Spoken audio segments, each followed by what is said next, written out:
Spending the people's money. Module 2, Distributing and Controlling Resources. Module 2, Distributing and Controlling Resources.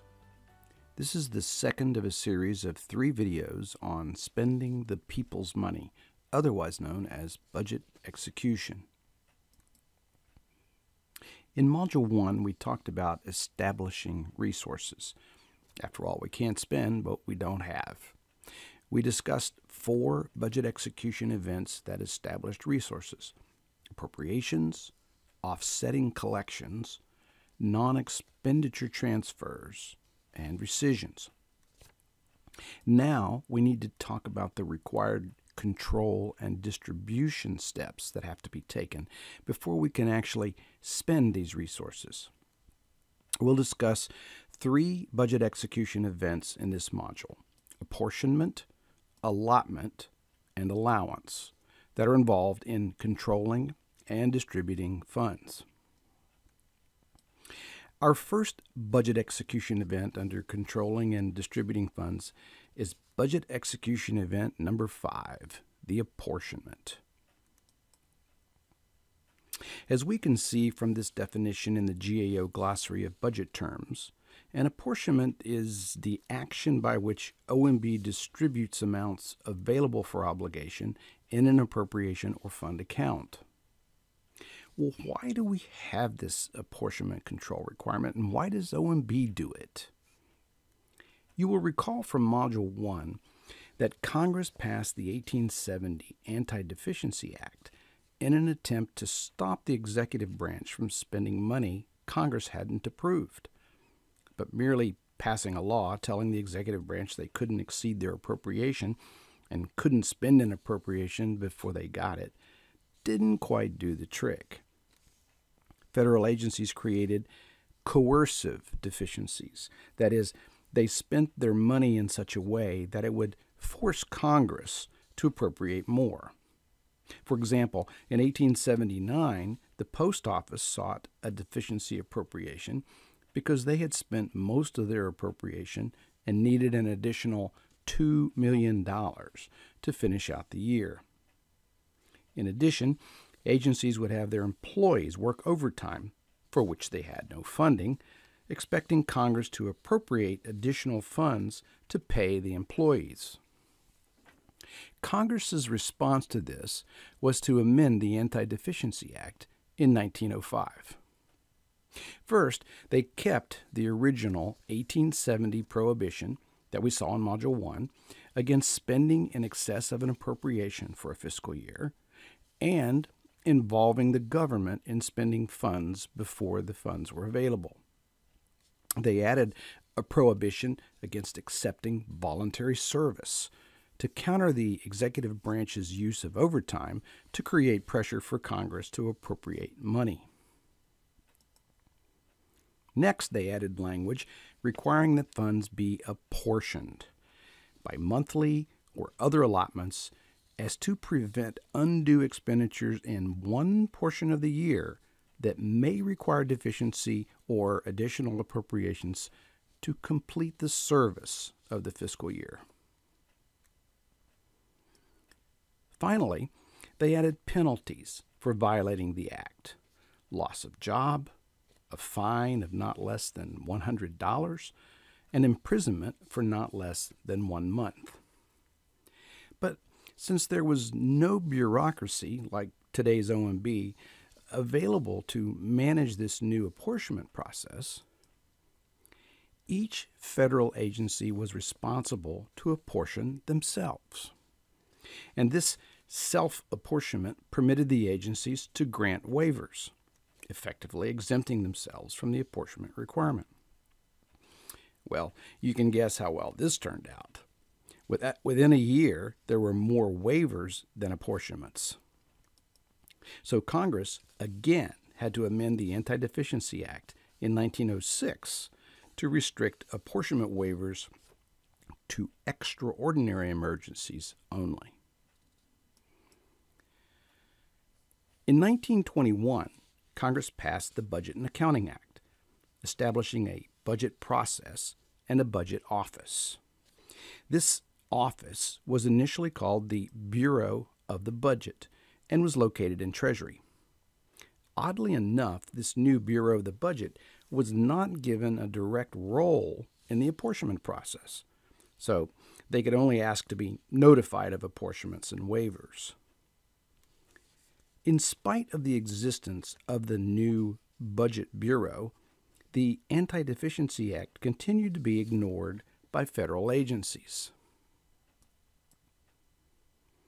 So in 1933, President Roosevelt issued Executive Order 6166, transferring the authority to apportion funds to the Bureau of the Budget in an effort to force compliance with the Anti-Deficiency Act.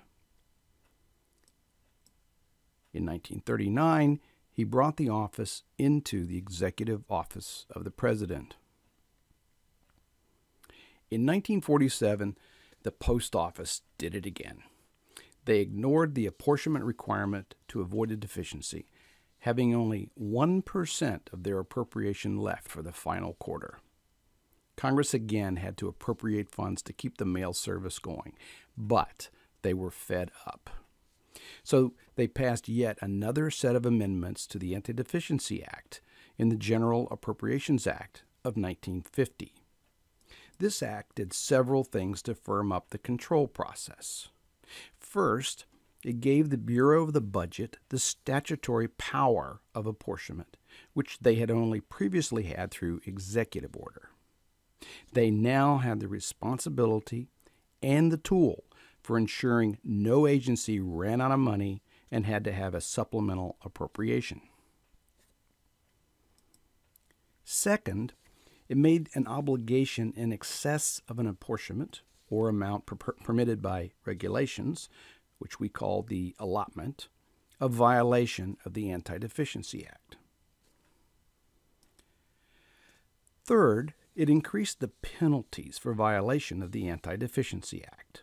The fine was increased from $100 to $5,000, and the potential jail time was increased from 1 month to 2 years.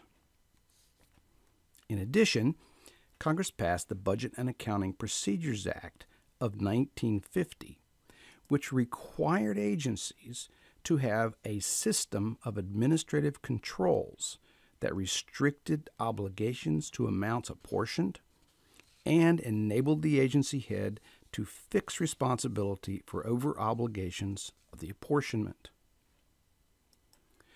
A minor name change occurred in 1970 when President Nixon changed the Bureau of the Budget to the Office of Management and Budget.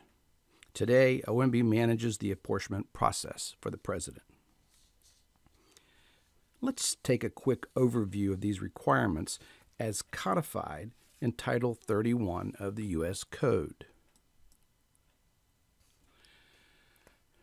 Section 1512 codifies the apportionment requirement established by the amendments in the General Appropriations Act of 1950.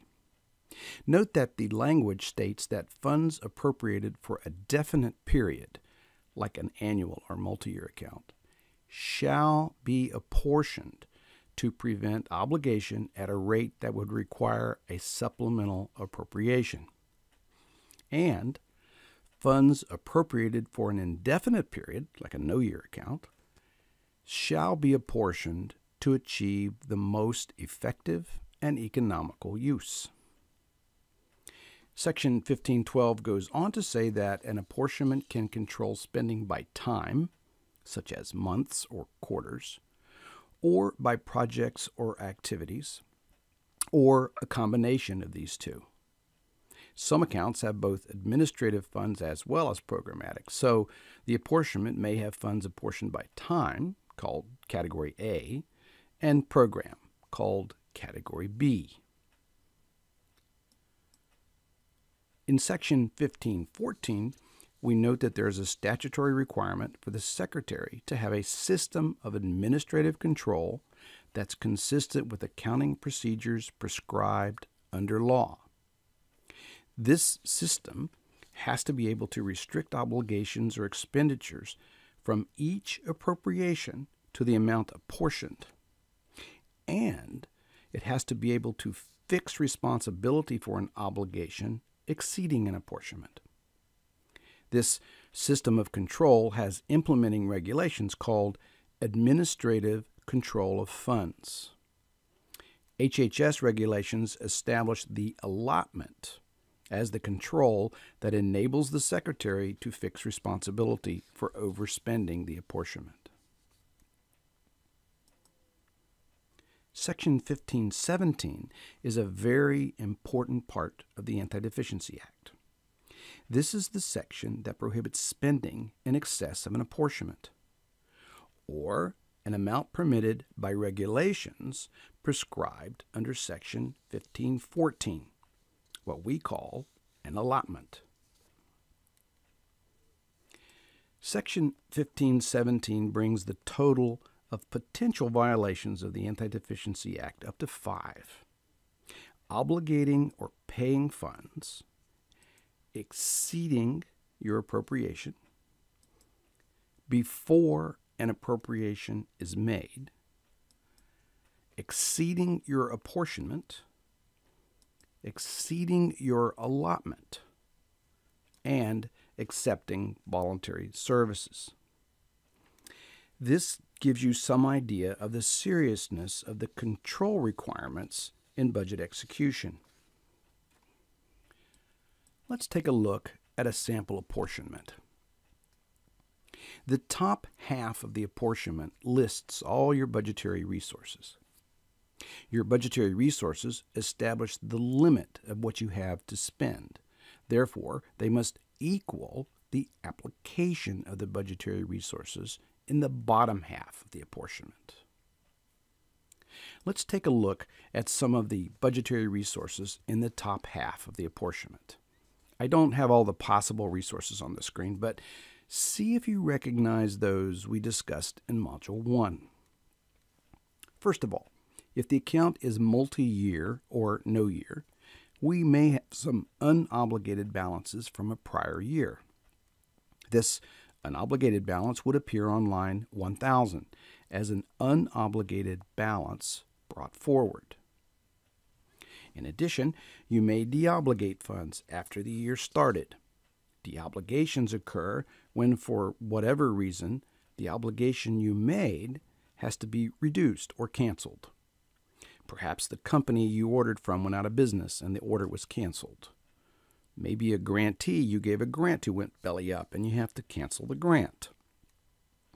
If your account is multi or no year, such return funds would now be an unobligated balance that you can spend in the current fiscal year.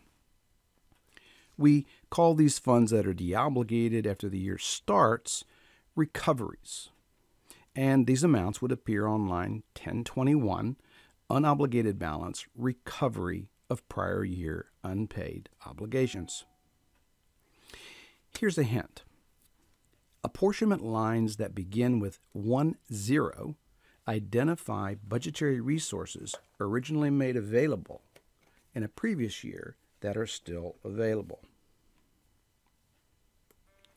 What other types of resources might we see on an apportionment? Well, as we learned in Module 1, the most prevalent form of budget authority is the appropriation.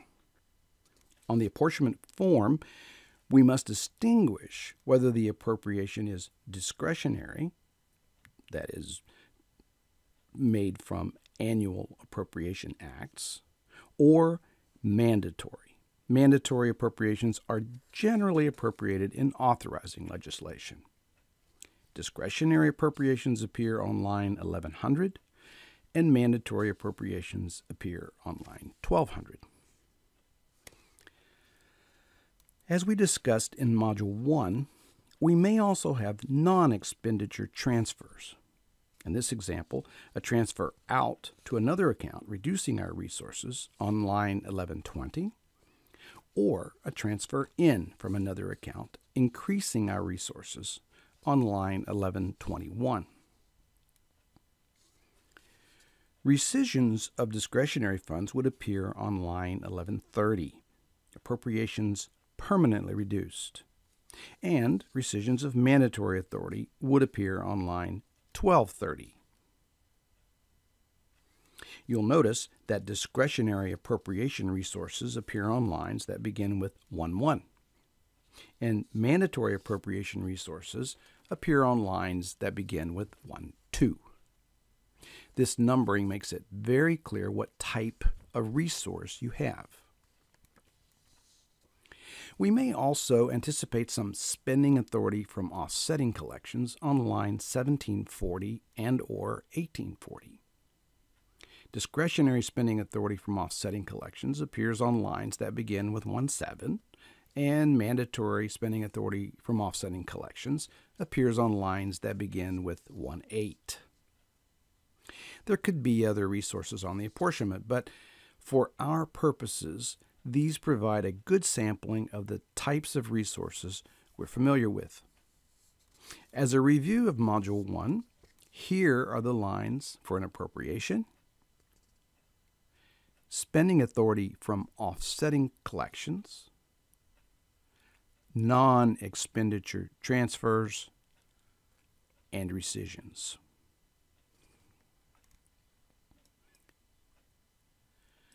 The bottom section of the apportionment, the 6,000 lines, displays the application of the budgetary resources we just itemized.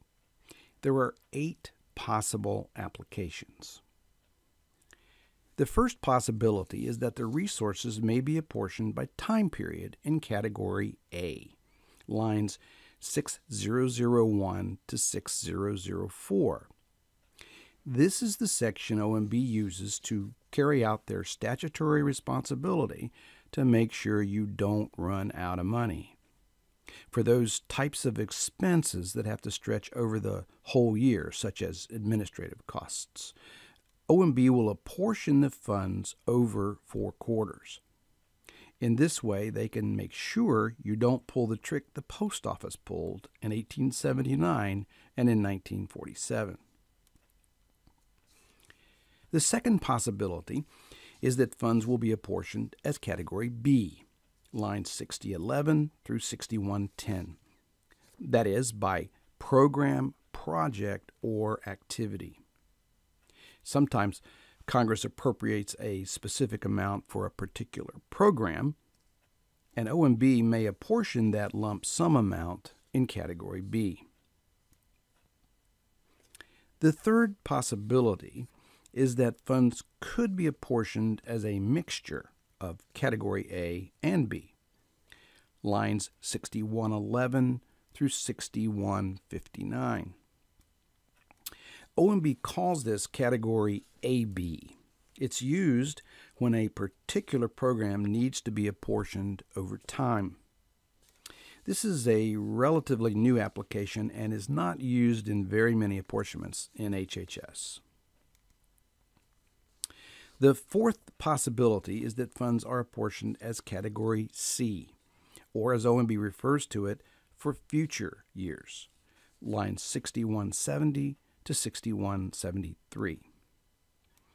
It's important to note that Category C cannot be used in an annual account, since the funds would expire after 1 year and therefore could not be apportioned in a future year.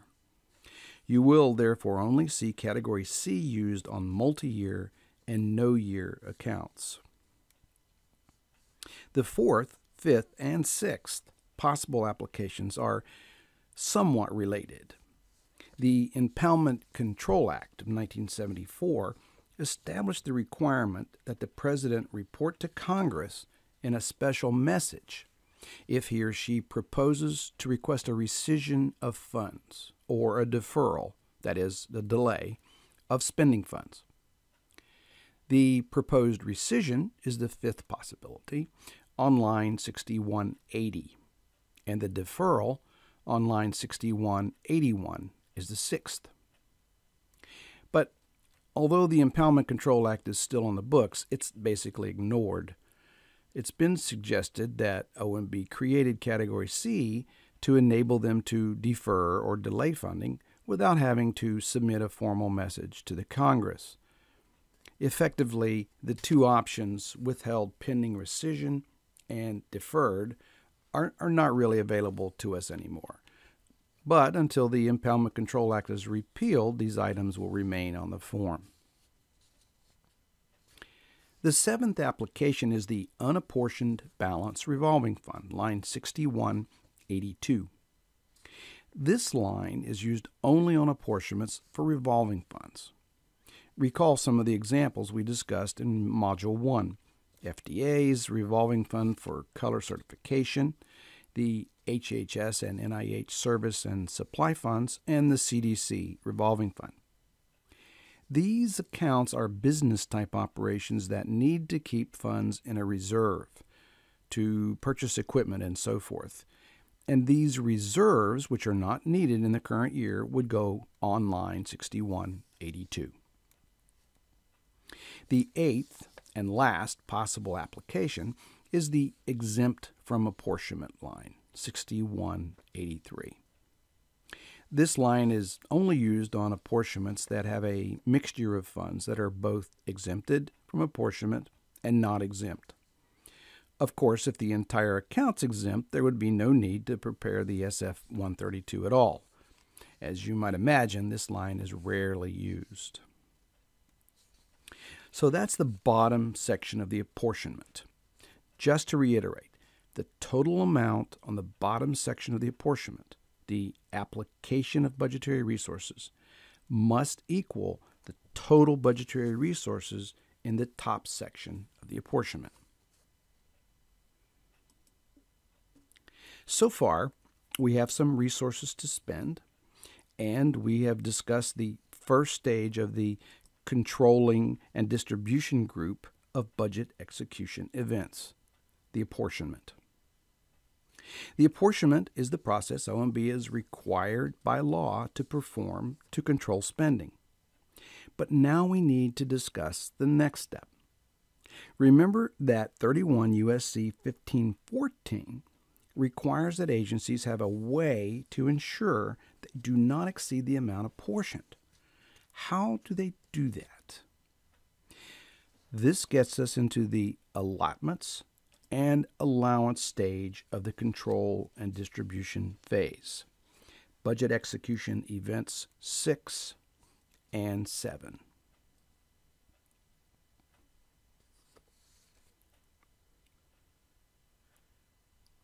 As we discussed, the Anti-Deficiency Act requires all agencies to have a system of control that restricts obligations to the amounts appropriated and apportioned.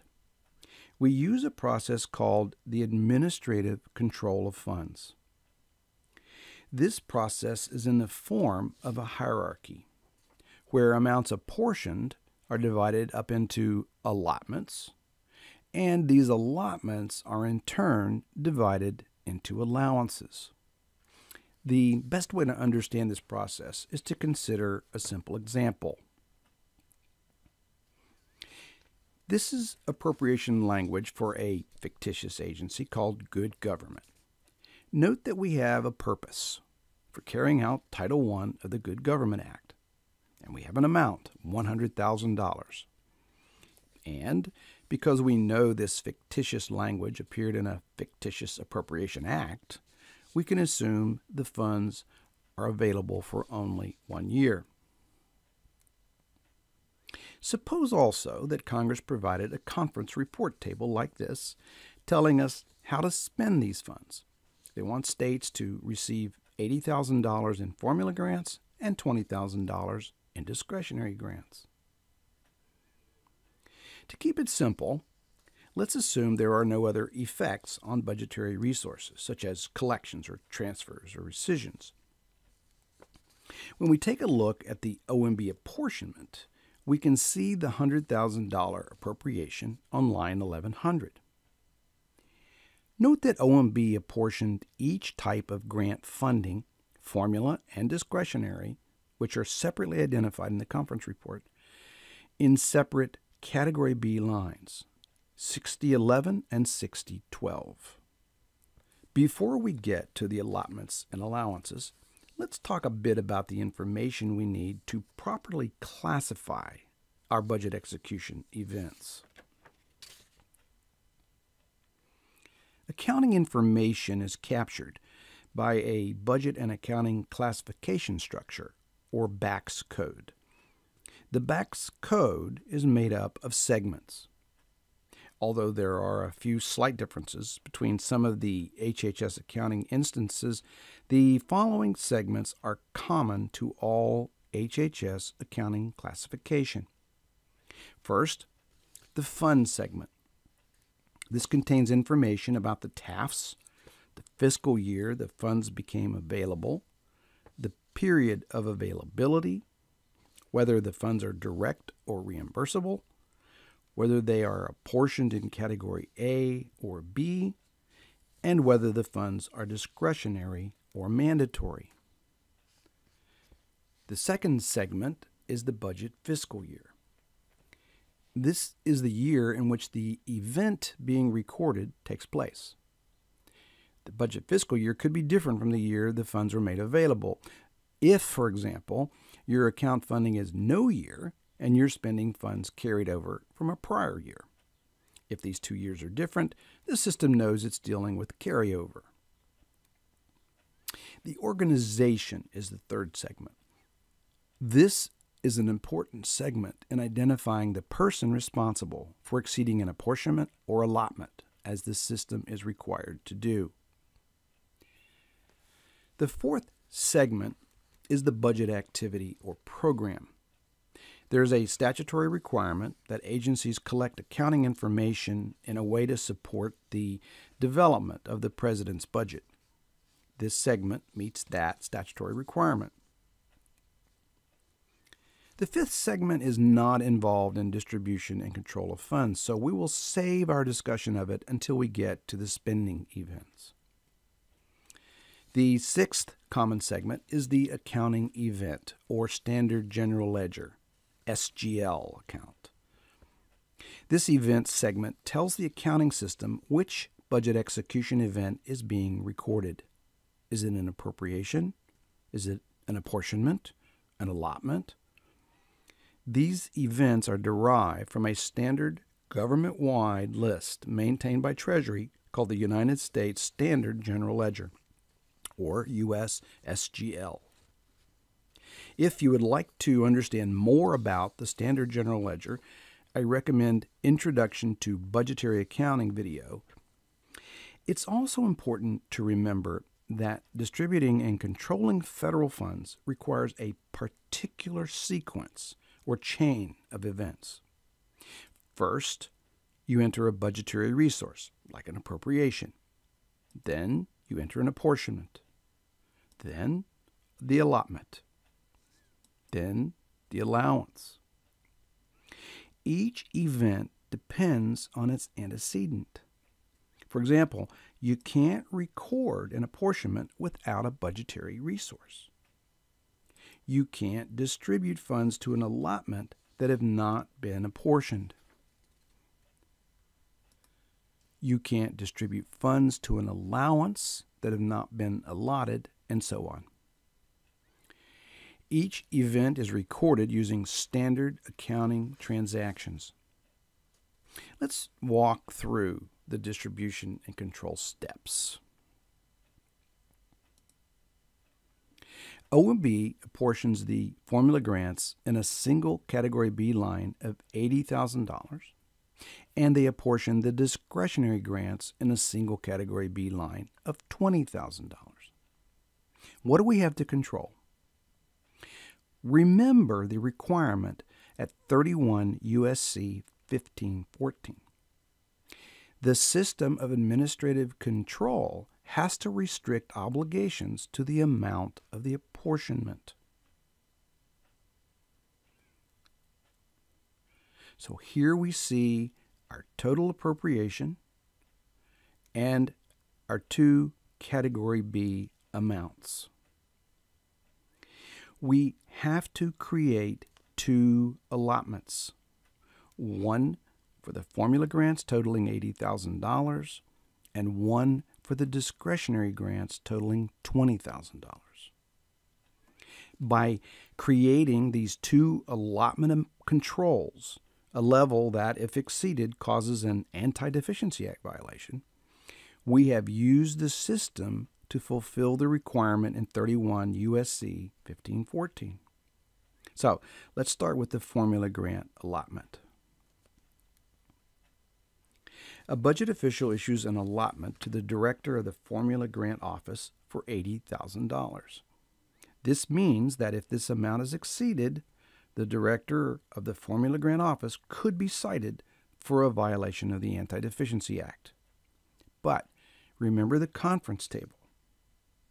We see that the formula grant has two parts: social services and education.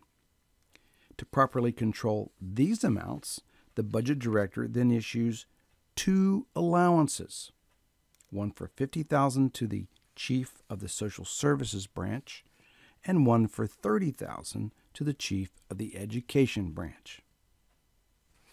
Exceeding the allowance amounts would not in and of itself violate the Anti-Deficiency Act, unless the sum of the allowances caused the allotment to be exceeded. In other words, the chief of the education branch could theoretically obligate $35,000 and not violate the Anti-Deficiency Act, as long as the branch chief of the social services branch did not obligate more than $45,000.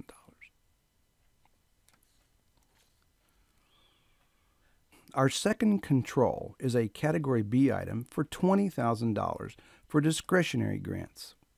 So the budget official issues an allotment to the director of the discretionary grant office for $20,000.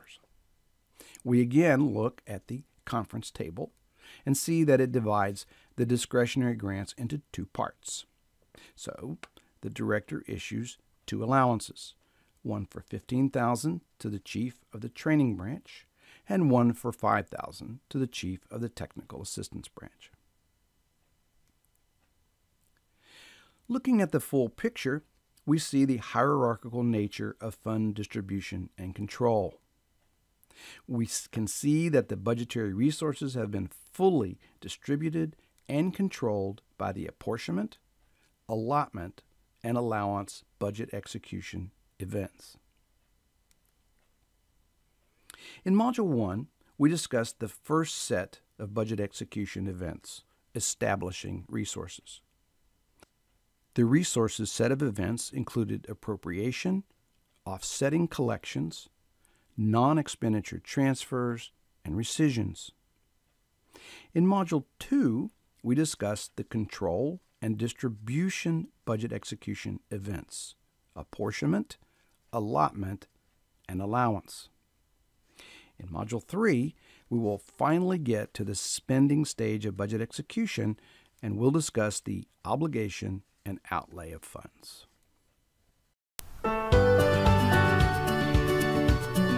Congratulations, you've completed Module 2. Next up, Module 3.